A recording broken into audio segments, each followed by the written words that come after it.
अस्सलामुअलैकुम, आप देख रहे हैं होराइजन न्यूज एचडी। खबर शामिल करते हैं साहिवाल से। District traffic officer Sahiwal doctor Asif Kamal ने chamber of commerce and industry के ऑफिस में उनके ओहदे दौरान सदर Sheikh Basharat Nadeem, secretary general Mohammad Tariq Awan, chairman standing committee Mian Ahmed Saeed के साथ मीटिंग की।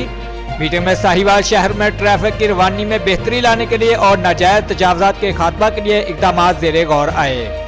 शहर के अहम चौराहों, डीसी चौक, फवारा चौक, यादगार चौक और जोगी चौक ट्रैफिक के बहाव को कंट्रोल करने के लिए ट्रैफिक सिग्नल्स और ट्रैफिक स्टाफ की ड्यूटी के मुतालिक बातचीत की गई, जिसमें उन्होंने ट्रैफिक पुलिस साहिवाल की काविशों को सुराहते हुए चैम्बर ऑफ कॉमर्स की तरफ से मुकम्मल ताउन की यकीन दहानी करवाई और अच्छी ड्यूटी सर अंजाम देने वाले ट्रैफिक स्टाफ को तारीफी सर्टिफिकेट भी दिए गए।